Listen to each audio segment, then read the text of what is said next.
Sweetness. Yeah. What do you have your eyes on tonight? You know, I'm looking at a battle of gigantic proportions. We're talking superstars, and that's Aaron Rodgers versus Khalil Mack. And really, when you look at last year, it was a tale of two games. The first game, he gets knocked out. He comes back in that second half very heroically. He throws for 273, 3 TDs in that first game, in that second half. And then the second time they play, different story, though. I mean, they hit Aaron Rodgers. He threw his only 2 interceptions, didn't throw a touchdown. So I know you're thinking, all right, well, listen, Khalil Mack, those defensive players, if they can hit Aaron Rodgers, you have a chance to win. It's not that simple, though. I'll take you to the Jets game where Aaron Rodgers was hit 12 times, sacked 4 times. My man threw for 4 touchdowns and 474 yards last year. So if you think the Chicago defense is just going to hit one of the toughest, one of the strongest, one of the most electric quarterbacks in this game, and that's going to sit him down, he's going to stay down, you're out of your mind. It's deeper than that. You got to put a body on him, but you also have to confuse him with coverage. So let's see if they can do that. It's up to that Chicago defense to stifle one of the greatest quarterbacks in the Lombardi, game. I might have a heart attack tonight watching this game. Oh, it's going to be a great one, Kay. It's really interesting because there's 2 big titans in this game of Khalil Mack and Aaron Rodgers, and their coaches on both sides of the ball are completely different. I mean, Khalil Mack was in a Vic Fangio defense last year. We have a whole new defense for Chicago, so I want to see what Chuck Pagano's defense will employ. But to me, the Rodgers-LaFleur thing is fascinating. For 13 years, the only head coach Aaron Rodgers ever knew was Mike McCarthy. Tonight starts the dawn of a second chapter of his career, one with Matt LaFleur. We hope the last chapter of his career. We don't want to see the rotating door of coaches.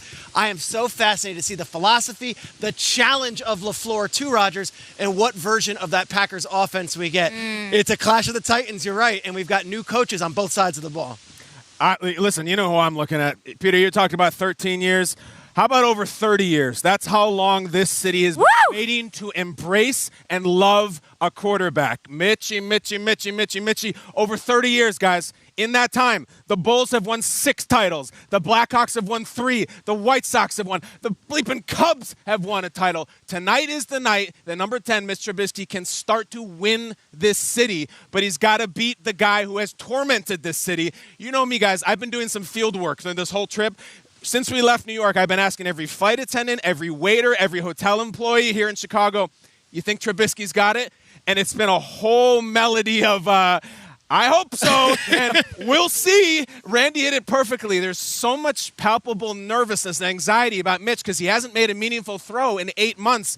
He is the Christmas present that we want to open, that Matt Nagy will not let us shake it. He will not let us peel the paper back, and we will find out in about 8 or 9 hours if Bears fans get the present they want. Number 10 got to come up big tonight. I'm really excited. You know, we were starting the show, and I looked at Nate and Nate and Peter, and I said, we're going to always remember that this is where we were to kick off the 100th year of the NFL. We're always going to have this memory. I'm looking forward to the pageantry of it all. I'm looking forward to the celebrations. We have the NFL concert behind us, the NFL experience. This is the oldest rivalry in the NFL. This means something, especially with the Bears celebrating their centennial as well. The Packers 1 year removed. They're over 100 years old.